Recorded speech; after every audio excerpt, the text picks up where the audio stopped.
गौरी पुत्र गणेश भगवान की जय। श्री लक्ष्मी नारायण भगवान की जय। श्री शंकर पार्वती भगवान की जय। बोलिए श्री शिवाय नमस्तुभ्यम। प्रिय भक्तजनों, आप सभी को वैशाख मास की पूर्णिमा की हार्दिक शुभकामनाएं। भक्तजनों, आज इस वीडियो में आप सभी वैशाख मास की पूर्णिमा की व्रत कथा सुनेंगे। तो आप सभी भक्तजन बड़ी ही श्रद्धा, ध्यान पूर्वक और प्रसन्नचित्त मन से इस कथा को पूरा अवश्य सुनिएगा। तो सभी प्रेम से बोलिए श्री लक्ष्मी नारायण भगवान की जय।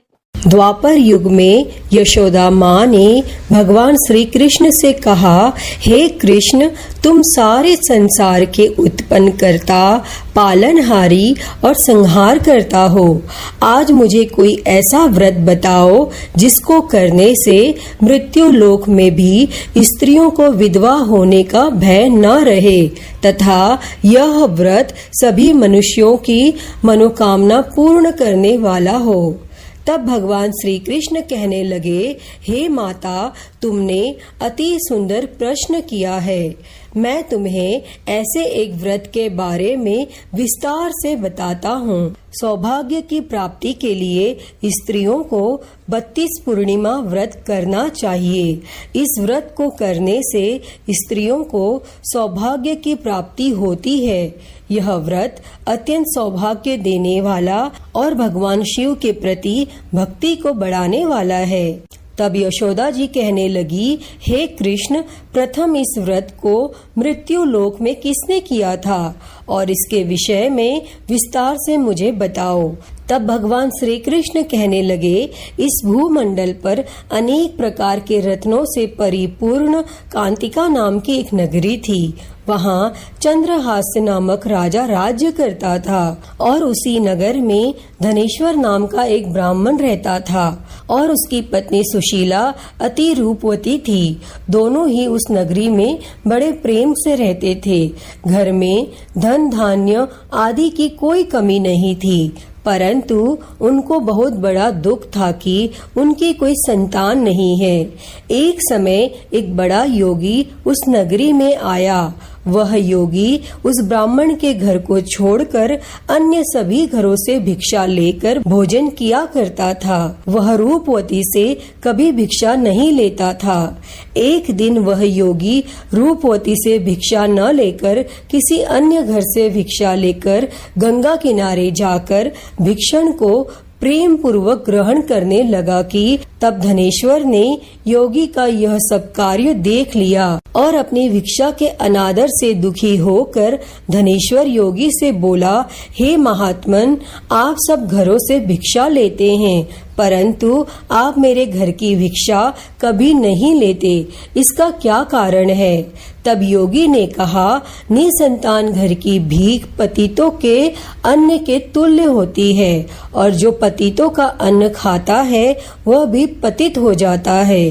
क्योंकि तुम निसंतान हो, इसीलिए पतित हो जाने के भय से मैं तुम्हारे घर की भिक्षा नहीं लेता। तब धनेश्वर योगी की यह बात सुनकर बहुत दुखी हुआ और हाथ जोड़कर योगी के पैरों में गिर गया और कहने लगा, हे महाराज, यदि ऐसा है तो आप पुत्र प्राप्ति का कोई उपाय बताइए। आप सर्वज्ञानी हैं, मुझ पर कृपा कीजिए। हे भगवान, मेरे घर में धन की कोई कमी नहीं है, परंतु मैं पुत्र न होने के कारण अत्यंत दुखी हूँ। आप मेरे इस दुख का हरण करें, आप सामर्थ्यवान हैं। तब यह सुनकर योगी कहने लगे, हे ब्राह्मण, तुम चंडी की आराधना करो।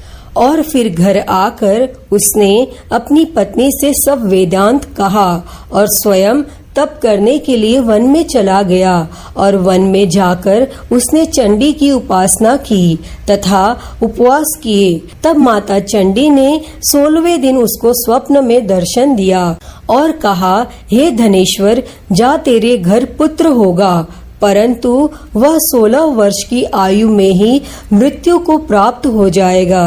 यदि तुम दोनों पति पत्नी 32 पूर्णमासियों का व्रत विधि पूर्वक करोगे तो वह दीर्घायु हो जाएगा। जितनी तुम्हारी सामर्थ्य हो आटे के दिए बनाकर शिवजी भगवान का पूजन करना, परंतु पूर्णमासी के व्रत 32 होने चाहिए। और प्रातः काल होने पर इस स्थान के समीप तुम्हें एक आम का वृक्ष दिखाई देगा। उस पर चढ़कर तुम एक फल तोड़कर शीघ्र ही अपने घर चले जाना और अपनी पत्नी से सब वेदांत कहना। ऋतु स्नान के पश्चात वह स्वच्छ होकर श्री शंकर भगवान का ध्यान करके उस फल को खा लेगी। तब शंकर भगवान की कृपा से उसको गर्भ हो जाएगा। और फिर जब वह ब्राह्मण प्रातः काल उठा तो उसने एक स्थान के पास ही आम का वृक्ष देखा जिस पर एक अत्यंत सुंदर आम का फल लगा हुआ था। उस ब्राह्मण ने उस आम के वृक्ष पर चढ़कर फल को तोड़ने का प्रयत्न किया, परंतु वृक्ष पर कई बार प्रयत्न करने पर भी वह चढ़ नहीं पाया। तब उस ब्राह्मण को बहुत चिंता हुई और फिर वह विघ्न विनाशक श्री गणेश भगवान की वंदना करने लगा कि हे दयानिधे, अपने भक्तों के विघ्नों का नाश करके उनके मंगल कार्य को करने वाले, दुष्टों का नाश करने वाले, रिद्धि सिद्धि प्रदान करने वाले, आप मुझ पर कृपा करके इतना बल दें कि मैं अपने मनोरथ को पूरा कर सकूं।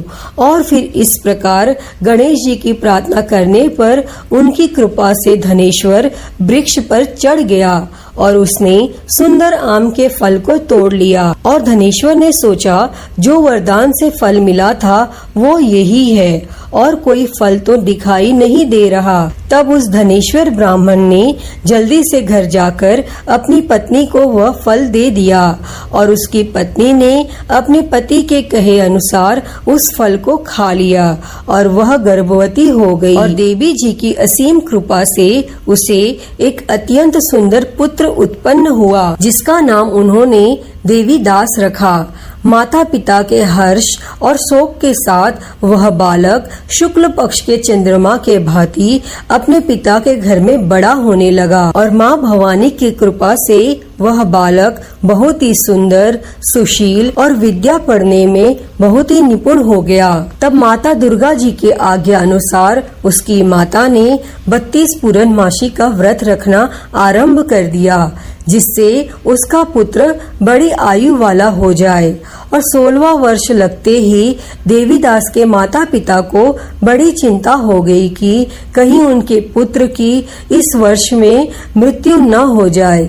इसीलिए उन्होंने अपने मन में विचार किया कि यदि यह दुर्घटना उनके सामने हो गई तो वो कैसे सहन करेंगे। इसीलिए उन्होंने देवीदास के मामा को बुलाया और कहा, हमारी एक बहुत बड़ी इच्छा है कि देवीदास 1 वर्ष तक काशी में जाकर विद्या का अध्ययन करे और उसको अकेला भी नहीं छोड़ना चाहिए।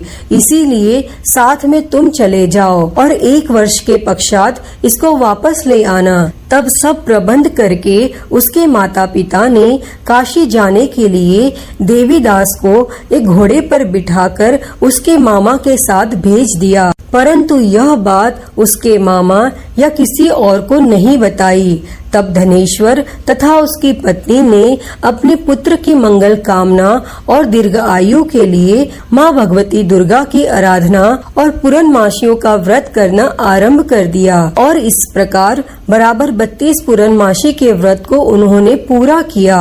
और कुछ समय पश्चात एक दिन वह मामा और भांजा मार्ग में रात बिताने के लिए किसी गांव में ठहरे हुए थे और उस दिन उस गांव में एक ब्राह्मण की अत्यंत सुंदर, सुशील और गुणवंती कन्या का विवाह होने वाला था जिसमें धर्मशाला के अंदर वर और उसकी बारात ठहरी हुई थी। और उसी धर्मशाला में देवीदास और उसके मामा भी ठहरे हुए थे। संयोगवश कन्या को तेल आदि चढ़ाकर मंडप आदि का कार्य किया गया तो लग्न के समय वर को धनुर्वात हो गया। इसीलिए वर के पिता ने अपने कुटुंबियों से विमर्श करके यह निश्चय किया कि यह देवीदास मेरे पुत्र जैसा ही सुंदर है और मैं इसके साथ ही लग्न करवा दूं और बाद में विवाह के अन्य कार्य मेरे लड़के के साथ हो जाएंगे। ऐसा सोचकर देवीदास के मामा से जाकर बोला कि तुम थोड़ी देर के लिए अपना भांजा हमें दे दो, जिससे विवाह के लग्न का सब कार्य सुचारू रूप से हो सके। तब देवीदास का मामा कहने लगा, जो कुछ भी वधू पक्ष से कन्यादान के समय वर को मिले वह सब हमें दे दिया जाए तो मेरा भांजा इस बारात का दूल्हा बन जाएगा। फिर यह बात वर के पिता ने स्वीकार कर लेने पर उसने अपना भांजा वर बनने के लिए भेज दिया और उसके साथ सब विवाह कार्य विधि पूर्वक संपन्न हो गए और पत्नी के साथ वह भोजन करने लगा तो अपने मन में सोचने लगा कि न जाने यह किसकी स्त्री होगी और वह एकांत में यही सोच सोचकर श्वास छोड़ने लगा और उसकी आंखों में आंसू भी आ गए। तब लड़की ने पूछा, क्या बात है, आप इतने उदासीन व दुखी क्यों हो रहे हैं? तब उसने सब बातें जो कि वर के पिता और उसके मामा में हुई थी लड़की को बता दी। तब कन्या कहने लगी, यह ब्रह्म विवाह के विपरीत कैसे हो सकता है? देव ब्राह्मण और अग्नि के सामने मैंने आपको ही अपना पति माना है, इसीलिए आप ही मेरे पति हैं और मैं आपकी ही पत्नी रहूंगी, अन्य किसी की कदापि नहीं। तब देवीदास ने कहा, ऐसा मत करिए क्योंकि मेरी आयु बहुत कम है और मेरे पश्चात आपकी क्या गति होगी, इन बातों को अच्छी तरह विचार कर लो। परंतु वह दृढ़ विचारों वाली लड़की थी। वह बोली, जो आपकी गति होगी वही मेरी गति होगी। हे स्वामी, आप उठिए और भोजन कीजिए, आप निश्चय ही भूखे होंगे। तब देवीदास और उसकी पत्नी ने भोजन किया तथा शेष रात्रि वह सोते रहे और प्रातः काल देवीदास ने अपनी पत्नी को 3 नगों से जड़ी हुई एक अंगूठी दी और एक रुमाल दिया और बोला, हे प्रिय, इसे लो और संकेत समझकर स्थिरचित हो जाओ। मेरा मरण और जीवन जानने के लिए एक पुष्प वाटिका बना लो और उसमें सुगंधित वाली एक नवमल्लिका लगाओ और उसको प्रतिदिन जल से सिंचा करो और आनंद के साथ खेलो कूदो और उत्सव मनाओ।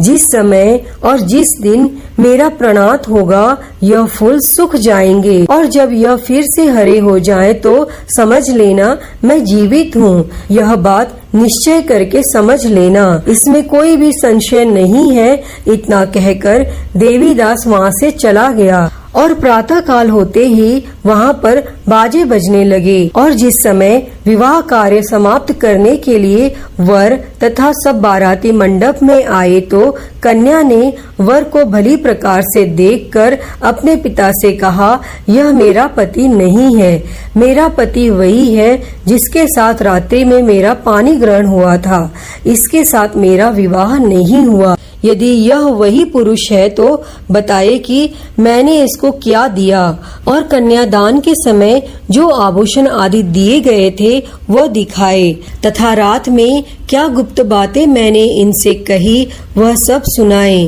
तब पिता ने उसके कहे अनुसार वर को बुलाया। कन्या की यह सब बातें सुनकर वह कहने लगे, मैं कुछ भी नहीं जानता और इसके पश्चात लज्जित होकर वह अपना छोटा सा मुंह लेकर चला गया और सारी बारात भी अपमानित होकर वहाँ से लौट गई।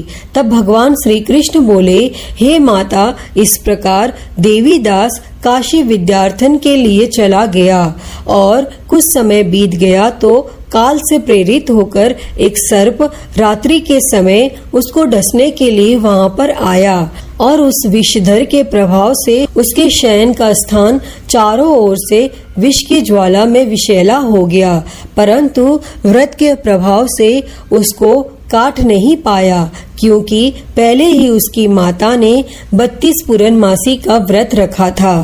फिर इसके बाद मध्याह्न के समय स्वयं काल वहां आया और उसके शरीर से प्राणों को निकालने का प्रयत्न करने लगा, जिससे वह मूर्छित होकर पृथ्वी पर गिर गया। और उसी समय माता पार्वती के साथ भगवान शंकर वहां आ गए और उसको मूर्छित दशा में देखकर माता पार्वती जी ने शंकर भगवान से प्रार्थना की कि हे महाराज, इस बालक की माता ने पहले ही 32 पूर्णिमा का व्रत पूरा किया था, जिसके प्रभाव से आप इसको प्राणदान दे।